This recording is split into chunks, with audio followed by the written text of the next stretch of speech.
The injury that has been making headlines, Michael, every single week since play number 4, week 1 with the New York Jets. Aaron Rodgers, Michael, after rehabbing in California, is back at the Jets facility full time. And head coach Robert Saleh said at his media availability this morning that they are opening that 21-day practice window. He's going to get out there on the field. Well, I mean, yeah, let him try. But then yesterday on Pat McAfee's show, he kind of wasn't as positive or didn't feel like it was coming along. You know, opening the window is a procedural event that you have to do. Getting on the field is another issue. Just because you open the window doesn't mean you're going to play. It is now you're coming back. Will he be with the team? I doubt it. I think he'll still be off to the side. He'll still be going through his rehab. The way he made it sound yesterday, and I don't think he was rope-a-doping here, Stormy. The way he made it sound yesterday is it's not coming as quickly as he hoped it would. So, again, this is news. You know, this what's great about this news is it keeps everybody's focus away from looking at how bad the Jets are on offense, that the Jets are a 3-point dog at home to the Atlanta Falcons. I think it keeps all the attention away from the Jets season and focuses on, well, Rodgers is coming back. Like we focused all off season about Rodgers being able to play. Do you know the real mystery of this whole season is? What would the Jets' record be if Rodgers did play? We assumed they would be probably, 11-0? They might be 14-0 having only played 11 games. They're probably beaten teams twice, you know? Well, I mean, I certainly think that it would at least be better, but regardless, he's still going to have that offensive line in front of him, Michael. So he's still going to have his fair share of issues. And Alan Lazard, you imagine, wouldn't be a healthy scratch if Rodgers was out there. He'd probably be playing a little bit better, but still. Well, Saleh said he's going to play this weekend. They got him straightened out. So, we'll see. that changed. Yeah, we'll see. And what you said about Rodgers in terms of the way that he's going to start practicing, he's been cleared for, quote, functional football activity and will participate in individual drills to start. And then, of course, you referenced the Aaron Rodgers Tuesday. Here's the big quote that's been making the rounds from Rodgers yesterday. He said, I think it's always been first, am I healthy? And then are we in it? Are we playing good enough to make a run? Can I step in and protect myself and play at the level I feel I'm capable of playing? The first part is health. Can I protect myself? Can I move around the way that I want to move around? We're not at a place where I can make a decision on playing because health-wise I'm improving steadily, but I don't have the ability to play at this moment. And I think that the big takeaway from that, Michael, is, I mean, obviously the health aspect of it that he reemphasized, but the are we in it? And based on when his 21-day window would come to an end, December 20th, they would have to activate him, which would be that Week 16 game at MetLife Stadium against the Commanders. And right now, where they sit with 4 wins only, I mean, they could realistically be 4-10 by the time that they get to that game, Michael. They're not like there's more options by far of them not being in it than them having any semblance of being in it, regardless of playing the Falcons this week. I agree. I mean, we give a team that hasn't had 20 first downs in a game all year so much attention. We just think there's this magic wand. And I've said this many times. Whenever you use a gimmick or a one-trick pony to cure your team, you basically have removed discipline and responsibility. And that's ultimately what's happened here. Like, there's really no responsibility being taken for the season because it's all tied to a gimmick.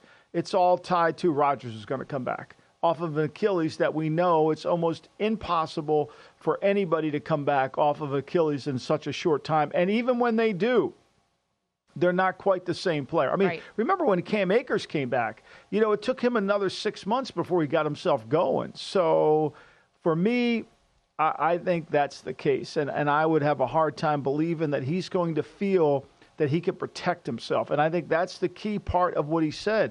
You got to protect yourself. You got to be able to get out of the way. And I'm not sure he can do that. And this offense is going to be bad without him. And I don't think it's going to get any better with him. I don't think he'll be able to protect himself. And to my earlier point about the offensive line, that he'll have somebody there to help him out from that standpoint either. And you referenced Cam Akers. He was the quickest return by a player ever in the NFL to come back from an Achilles, and it took him 5 months. Rodgers is only 11 weeks post-op, and he turns 40 years old on Saturday, Michael. So that's like a whole nother element of this too, that like his age isn't helping him out in this. I know he's a medical marvel and he's got all the crystals and all of the things, but still, where things sit right now, they've lost 4 straight. Their playoff percentage chance, according to ESPN Analytics, is below 1%. They are an 18-1 shot to make the playoffs, to miss minus 10,000. Their updated season win total, Michael, is 6.5, and it's juice minus 150 to the under. So no, Aaron, I apologize. I think you're great, but I'm not giving a whole lot of sense of optimism that you're going to return and that this team is going to be in a position to do anything. Yeah, I just don't see it. I think we waste our time talking about it. And the fact that we just assume he's going to make the team better is somewhat ridiculous, because I don't think that's going to be the case either. His timing, his execution, the ability to protect, the offense. Look, like I said, they haven't had 20 first downs in any game. The most first downs they've had in a game is against Kansas City. They had 18. Think about that, Stormy. They're a horrendous offense. Horrendous. And I don't care who's playing quarterback. I don't care who's playing quarterback. They've had 3 games of throwing for over 200 yards. 3. It's just absurd to think that this is just going to turn around. And, and to me, what it's done is it's hidden the problems. That's really what's wrong with the team. As I say so many times, our job in sports is to figure out why you win and why you lose. And for the Jets and their fan base, it's because we don't have Rodgers. That's why we lose. And if you're naive enough to believe that, I got some swampland in Jersey to sell you. That's perfect. If you believe that, that's a great excuse to have, certainly. And Michael, I think that there's no questioning that the Jets have a lot of individual talent at different spots, and there's potential at some point for them to turn things around. But this year, there's no cohesion on either side of the ball. Clearly, Tim Boyle is not the answer. I don't know if anyone actually thought that he would be an upgrade, because clearly that pick 6 Hail Mary will say everything that we need to say about that. But I don't know. As you look at this team without Rodgers, Michael, moving forward this week against the Atlanta Falcons, 2.5, 3-point spreads, depending on where you're looking, total 34. What's your outlook on them this week? And I know a lot of things are just being masked because all the attention is on Aaron, but the team still has to field a group and play this game. Well, everybody thinks, this is a game they could win, right? Because, look, the Falcons have Desmond Ridder, and he turns the ball over, and he's not a very good quarterback, yada, yada, yada. Well, here's what we do know, that when you can run the football effectively against this Jet team, you're going to have success. The Raiders only threw for 126 and beat them. They ran for 148. They won that 16-12. New England ran for 150 yards, 57 yards. They won 15-10. And the Chiefs ran forever. The Giants, which should have won the game, ran for over 200 yards. So this is a perfect matchup for Atlanta. It's a perfect matchup for Atlanta. That's why the number moved from 2.5 to 3. Maybe some people are going to take the 3 with the Jets. Good luck.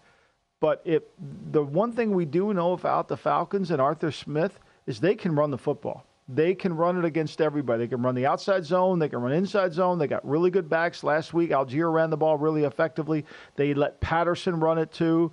They're not going to need Ridder to make many plays in the game if they run the football. And teams, there's only been 3 teams all year out of the 11 that haven't run the football effectively on the Jets. There's only been 3. And so, they're going to run the ball. It's a tough matchup. And if they get the lead in the game, if Atlanta gets up 10-0 like a lot of teams do against them, then all of a sudden it's going to be problematic. They're not going to be able to handle it. Look, the Jets are last in the league in terms of rushing attempts. Teams run the football, don't run the ball a lot against them, but, they can. Their yards they give up. They're 31st in yards allowed. So teams go in there with the mindset, we can run the ball. That's why they have so many rushing attempts against them. That's why they've given up so many yards.